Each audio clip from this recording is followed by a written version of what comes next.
Hope everybody's Friday started off well. For the announcements today, we're going to talk about our live classes. So first of all, our last one of the week is today at 11:45 a.m. So we hope to see a whole bunch of you guys there. It's fun seeing some new faces, joining in on those. If you want to join in on it, just follow the link. Sign up for our schedule, and then sign up for our mind-body schedule, and then also we'll email you instructions on how to get it open in Zoom. Our schedule will change next week based on your guys' feedback, so we're going to just experiment with different class times next week. We will let you know what those are tomorrow, so stay tuned for tomorrow's video. We're going to let you know what the schedule will be.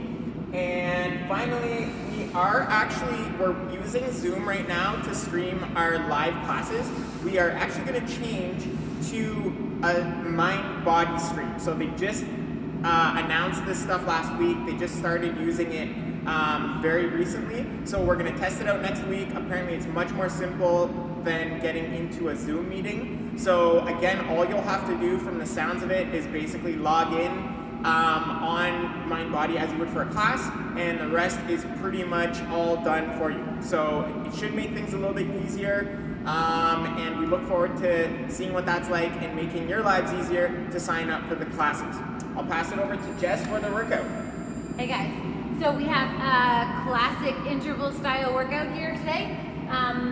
Quick heads up right off the hop, we have done this workout before. March 27th, one of our very first outside the box workouts, we did this exact one. So grab your journal, which I know you all have, and check back your numbers, get them out, because today is a great opportunity for you to see how many of those numbers you can beat, having that kind of goal right in front of you with your numbers from last time. So 3 rounds for the workout today. You're basically doing 1 minute of work and 1 minute of rest. So now you should know right away you're going to be able to push that pace, because rarely do we rest as much as we work. That's pretty unusual for us. Usually we're working for 3 or 4 minutes and then resting for a minute. So with having 1 minute of work and then another full minute to rest, push that pace every one of those working intervals. Make sure you're working for the entire minute. First minute is going to be lateral burpee over your object. So if you have a barbell that you're going to be busting out today, I know a lot of you have got a barbell from our rental program, so that's exciting. We'll put them to use. If you don't have a barbell, you're going to jump over something. Lateral jumping over side to side. Try to continue moving through the entire minute, so keeping that burpee pace really consistent. But like I said, don't be afraid to jack that heart rate up and push the pace of that the burpees for the full minute. Second one is kettlebell swings. Third one, sit-ups, jackknives, V-sits, whichever one of those progressions you're going to be choosing. We'll go over your options in the workout demo, but try to stick to the same progression for the whole minute and keep working that entire time. And then third minute is where you're going to bust out the barbell or the kettlebell, dumbbells, whatever odd object you have at home, ground to overhead for that full minute there, and then you're going to rest a minute at the end.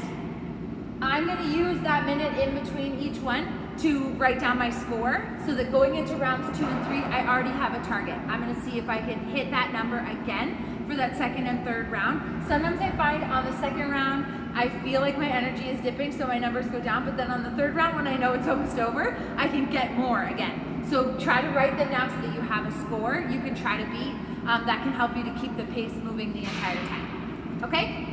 I'll turn it back over to Chris.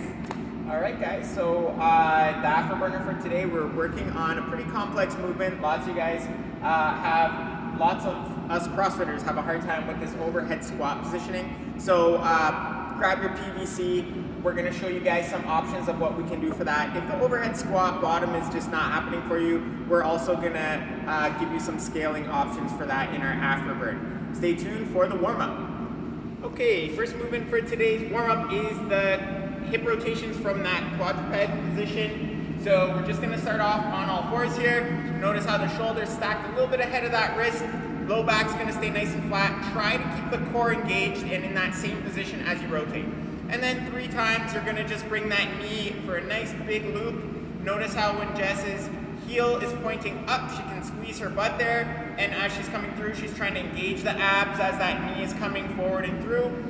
Keep these at a nice and slow pace here, guys. Really try to work out all those muscles around in that hip. If it feels a little bit jittery, just slow down the areas that feel jittery and work on that activation of that hip and glute. After you're done 3 counterclockwise, 3 clockwise per leg, we're gonna switch to 3 rounds of, first movement, we're doing 5 elevated glute bridges on one leg, then 5 on the other. The goal of this glute bridge here, guys, is to get hamstring activation. So I want the edge of your heel on an object. You can even point that toe up on that foot that's on the object. There we go. And then you're gonna think about just digging that heel into the object and pushing your hip way up. Try to squeeze your hamstring actively as you do this movement, guys. If it's too hard, you can try both feet on the ball to start and just see if that feels a little bit better for you. If that doesn't feel too challenging for your hamstrings, then do the one leg at a time. Of course, same rules apply. You're squeezing your butt at the top, trying to keep your core engaged, and you're really working on feeling that hamstring. I saw that look in Jess's eyes where she was definitely feeling the hamstring. After that, we're gonna come up to our feet, get some cardio here with some kettlebell swings. So we're gonna do 10 Russian kettlebell swings. Again, we're warming up that hip here, popping, driving through those heels, and we're gonna, after 10 of those, we're gonna go 10 overhead. So for the overhead, again, try to really focus at the top to squeeze your shoulder blades together, feel those muscles tightening up for your 10 reps. Once we're done that, we're gonna get into some pike position movements to warm up our core and our hip flexors. So the first one is a pike leg raise. From the side view here, notice how Jess's hands are in line with her shoulders, so they're kind of coming straight down, and then she's gonna raise those heels and legs off the ground as high as you can with control. If that's easy for you, or if you wanna make it more challenging, move the hands a little bit further forward. All the way up, that makes it much, much harder. Let's go way more forward than that, Jess. This is gonna be the true test, and man, not bad, not bad. So the further forward you go, the harder it's gonna be. Find what position really causes you to activate. After you're done 10 of those leg raises, we're just gonna get into some V-sits. So you guys have done these before.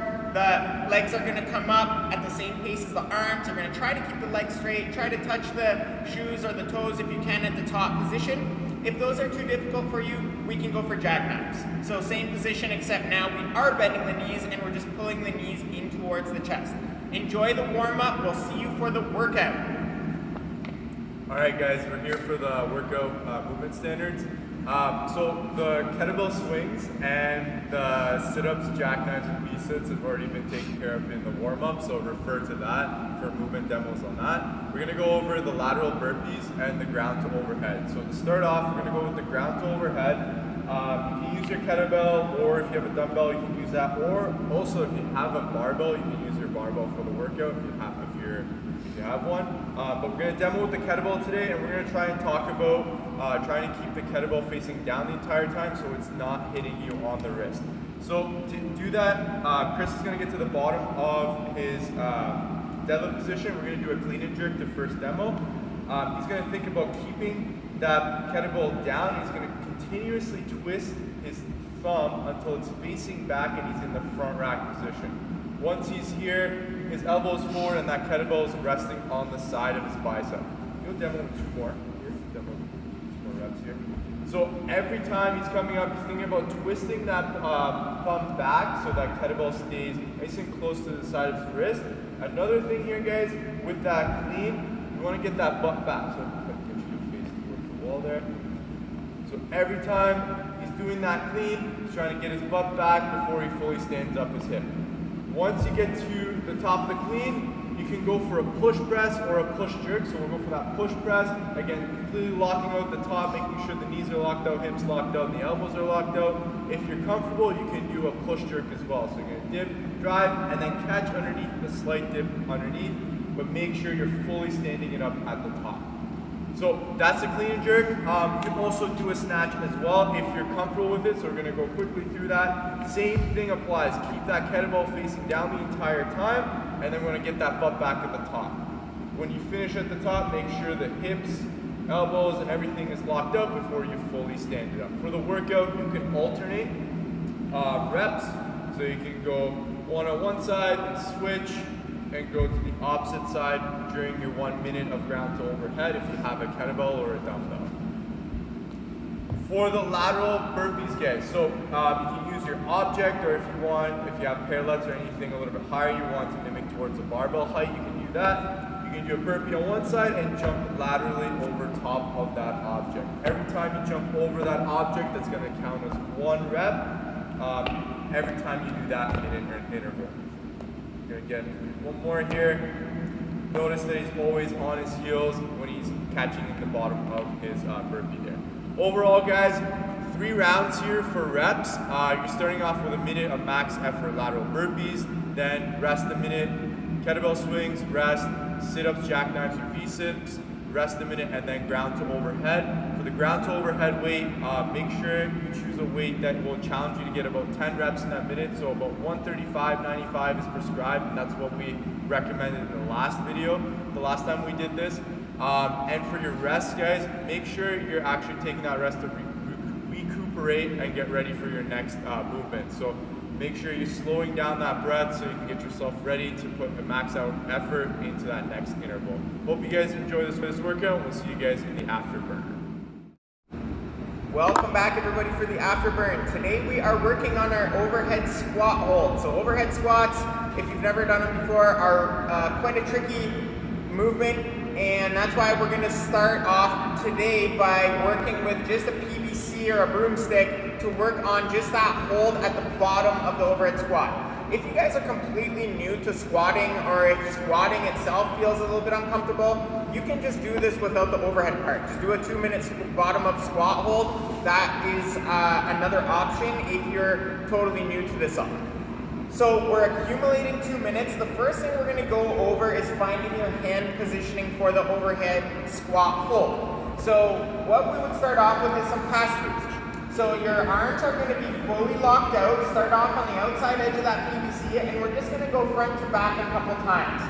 Now notice how Yash is keeping those shoulders down. It's common that we want to shrug the shoulders up in a pass-through. We want to try to keep the shoulders down. If that feels really easy, you can bring your hands in closer and closer until it gets to the point where it kind of gets to a point at in the overhead where it's sticky. There's a spot where it's just really hard to get through without bending those elbows.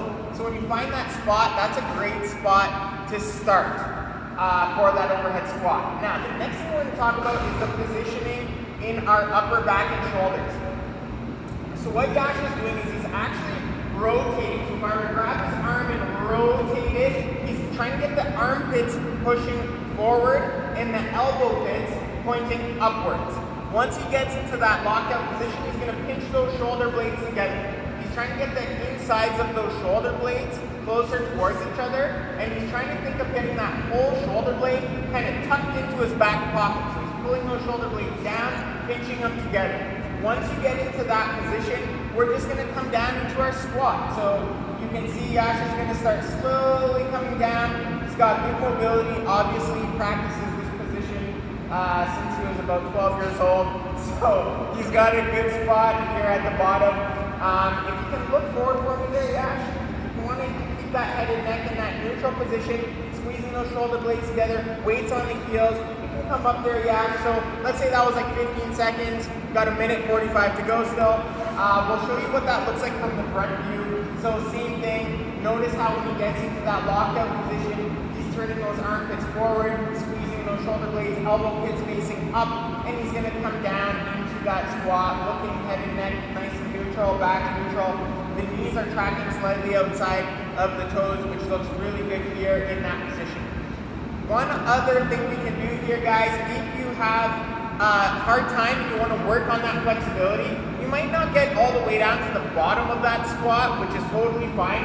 You can actually use a door jam for this. So we're going to start off a little bit behind the door to start that, to test that flexibility, and then that PVC is going to rub up against either side of that door jam. So Yash is going to start by pushing his butt back. He might not be able to get all the way down below parallel. That's okay. You can see here he's below parallel at the bottom of the squat. That looks really good. You can come on back up. If you feel really comfortable, you can even take a half step forward or just inch forward just a little bit and see what that feels like. We're going to challenge in here, coming all the way down, holding that position, and so on. those are a couple options here, guys. Accumulating 2 minutes. This will work wonders for the mobility in your entire body. Enjoy it. Let us know how it goes. We'll see you tomorrow.